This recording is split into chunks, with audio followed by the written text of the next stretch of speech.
Assalamualaikum warahmatullahi wabarakatuh. Jumpa lagi dengan mata kuliah Ilmu Pendidikan Islam. Kali ini kita akan mempelajari tentang penanggung jawab dalam pendidikan Islam. Sebelumnya, perkenalkan anggota kelompok kami yang bernama 1. Khairatul Nisa dengan NIM 1262042010056. 2. Sayyidah Fauzia Hapsari dengan NIM 1262042020128. Pengertian penanggung jawab. Tanggung jawab menurut WJS Purwadarminta adalah keadaan wajib menanggung segala sesuatu jika ada suatu hal, boleh dituntut, dipermasalahkan, diperkarakan, dan sebagainya. Tanggung jawab merupakan kewajiban yang harus dilaksanakan sebagai akibat dari perbuatan yang telah dilakukan dalam rangka menghasilkan sesuatu yang bermanfaat bagi diri sendiri maupun orang lain. Jadi, penanggung jawab pendidikan merupakan suatu keadaan wajib bagi masyarakat, baik individu maupun golongan, dalam menanggung pendidikan yang ada dengan tujuan mencerdaskan masyarakat agar dapat hidup lebih baik. Selanjutnya, kita akan membahas tentang lembaga pendidikan Islam berdasarkan penanggung jawab. Lembaga pendidikan formal, guru. Guru adalah pendidik yang profesional karena ia merelakan dirinya menerima dan memikul sebagian tanggung jawab pendidikan yang semula ditanggung oleh orang tua. Dalam hadis disebutkan udu aliman au muta'alliman au mustami'an au muhibban wala takunil khamisa fatahlak, rawahul Bazzar. Artinya, jadilah engkau sebagai guru atau pelajar atau pendengar atau pecinta, dan janganlah engkau menjadi orang yang kelima sehingga engkau menjadi rusak. Hadis riwayat Al-Bazzar. Selanjutnya, fungsi dan tugas guru. Yang pertama, sebagai instruksional atau pengajar yang bertugas merencanakan program pengajaran dan melaksanakan program yang telah disusun. Yang kedua, sebagai edukator atau pendidik yang mengarahkan peserta didik pada tingkat kedewasaan dan berkepribadian kamil. Yang ketiga, sebagai manajerial atau pemimpin yang memimpin, mengendalikan kepada diri sendiri, peserta didik, dan masyarakat yang terkait.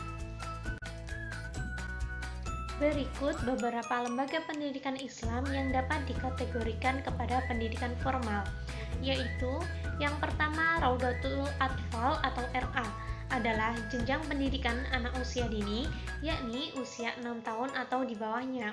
RA setara dengan taman kanak-kanak atau TK.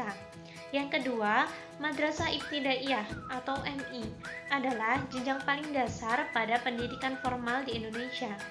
MI setara dengan sekolah dasar atau SD. Yang ketiga adalah Madrasah Sanawiyah, adalah jenjang dasar pada pendidikan formal di Indonesia yang setara dengan sekolah menengah pertama atau SMP.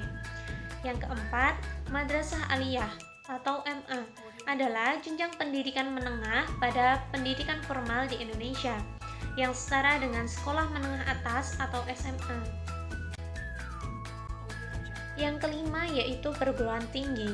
Perguruan tinggi adalah tahap akhir opsional pada pendidikan formal di Indonesia.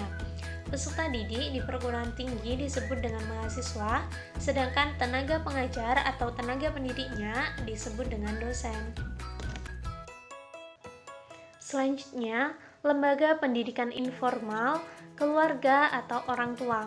Orang tua merupakan lembaga pertama dan utama yang dikenal anak, karena saat anak baru lahir di dunia, orang tualah yang pertama kali menyambut mereka. Orang tua mempunyai peran penting dalam pendidikan pada umumnya dan pendidikan Islam pada khususnya, karena anak tumbuh dan besar bersama orang tua mereka, sehingga anak akan mendapat pengaruh besar dari anggota keluarganya. Di dalam Al-Quran terdapat kisah seorang tokoh bijak yang memberikan nasihat kepada anaknya. Orang tersebut adalah Luqman yang kemudian namanya dijadikan menjadi nama surah dalam Al-Quran. Secara umum, kisah tersebut merupakan acuan bagi orang tua dalam menjalankan tanggung jawab mendidik anak-anak mereka. Hal ini terdapat dalam surat Luqman ayat 13 yang berbunyi, Bismillahirrahmanirrahim. Wa idh qala Luqmanu li ibnihi wa huwa ya'iduhu ya bunayya la tusyrik billah innasyirka la dzulmun adzim.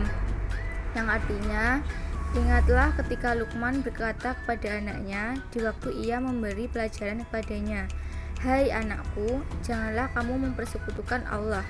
Sesungguhnya mempersekutukan Allah adalah benar-benar kezaliman yang besar. Selanjutnya, lembaga pendidikan nonformal atau masyarakat. Dalam perspektif Islam, peranan dan tanggung jawab pendidikan oleh masyarakat juga merupakan sebuah keharusan. Masyarakat Islam menjunjung nilai-nilai diantaranya adalah nilai ketuhanan, persaudaraan, keadilan, amar ma'ruf, nahi mungkar, dan solidaritas. Sebagaimana dinyatakan dalam Al-Quran surat Al-Hujurat ayat 10 yang berbunyi, Bismillahirrahmanirrahim. Innamal mu'minuna ikhwatun fa'ashlihu baina akhawaikum wattaqullaha la'allakum turhamun. Yang artinya, sesungguhnya orang-orang mukmin itu bersaudara.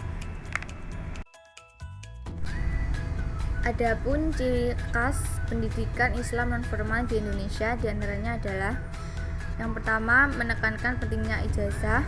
Yang kedua, lama penyelenggaraan program tergantung pada kebutuhan belajar peserta didik. Yang ketiga, kurikulum sesuai dengan perbedaan kebutuhan belajar peserta didik dan potensi daerahnya pendidikan. Yang keempat, kegiatan belajar dapat dilakukan di berbagai lingkungan. Dan yang terakhir, pembinaan program dilakukan secara demokratis. Sedangkan ciri-ciri pendidikan nonformal yaitu: 1. Pendidikan nonformal lebih fleksibel dalam artian tidak ada tuntutan syarat yang ketat bagi anak didiknya. Waktu penyelenggaraan disesuaikan dengan kesempatan yang ada, beberapa bulan, beberapa tahun, dan sebagainya. Yang kedua, pendidikan nonformal mungkin lebih efektif dan efisien untuk bidang-bidang pelajaran tertentu. Yang ketiga, pendidikan nonformal bersifat quick yielding, artinya dalam waktu yang singkat dapat digunakan untuk melihat tenaga kerja yang dibutuhkan, terutama untuk memperoleh tenaga yang memiliki kecakapan. Yang keempat, pendidikan nonformal sangat instrumental, artinya pendidikan yang bersangkutan bersifat luas, mudah, dan murah, serta dapat menghasilkan dalam waktu yang relatif singkat. Dalam pelaksanaan pendidikan nonformal harus memenuhi syarat-syarat sebagai berikut. 1. Harus jelas tujuannya. 2. Ditinjau dari segi masyarakat, program pendidikan nonformal harus menarik baik hasil yang akan dicapai maupun cara-cara melaksanakannya. 3. Adanya integrasi pendidikan nonformal dengan program-program pembangunan dalam masyarakat. Adapun lembaga-lembaga pendidikan Islam yang ada di Indonesia, diantaranya: 1. Masjid. Masjid merupakan tempat yang paling agung sekaligus mulia bagi umat Islam. Tidak hanya digunakan sebagai tempat ibadah saja, melainkan juga sebagai tempat untuk menimba ilmu pengetahuan. Yang kedua, Madrasah Diniyah. Madrasah Diniyah adalah satu lembaga nonformal yang mengajarkan tentang ilmu-ilmu Islam. Biasanya Madrasah Diniyah dilakukan ketika sore hari setelah jam sekolah formal di sekolah selesai. Yang ketiga, Pondok Pesantren. Pondok pesantren merupakan lembaga pendidikan tertua di Indonesia yang sampai sekarang tetap memberikan kontribusi penting di bidang sosial keagamaan. Pondok pesantren sebagai lembaga pendidikan yang memiliki akar kuat pada masyarakat Muslim Indonesia, dalam perjalanannya mampu menjaga dan mempertahankan keberlangsungannya serta memiliki model pendidikan multi aspek. Yang keempat, Majelis Taklim. Majelis Taklim adalah sebuah sebutan untuk lembaga pendidikan Islam nonformal yang memiliki kurikulum sendiri, diselenggarakan secara berkala, teratur, dan diikuti oleh jamaah yang relatif banyak. Yang kelima, Taman Pendidikan Al-Quran atau bisa disebut sebagai TPA atau TPG. Taman Pendidikan Al-Quran adalah lembaga pendidikan Islam non-formal yang mempunyai tujuan untuk memberikan pelajaran membaca Al-Quran sejak usia dini serta memahami dasar-dasar Islam pada anak-anak usia taman kanak-kanak, sekolah dasar, atau madrasah ibtidaiyah atau bahkan yang semakin tinggi. Kurikulumnya ditekankan pada pemberian dasar-dasar membaca Al-Quran serta membantu pertumbuhan dan perkembangan rohani anak supaya mempunyai kesiapan dalam memasuki pendidikan semakin lanjut. Dan yang terakhir nomor 6, Remaja Masjid. Remaja Masjid adalah suatu organisasi kepemudaan yang diadakan di setiap masjid, yaitu semua muslim yang sudah akil balik yang berkediaman di sekitar masjid. Remaja masjid berarti sebuah badan yang terdiri dari para pengurus masjid yang mengelola dan mengurus masjid. Sekian penjelasan dari kelompok kami. Apabila ada kurang lebihnya, kami mohon maaf yang sebesar-besarnya. Wassalamualaikum warahmatullahi wabarakatuh.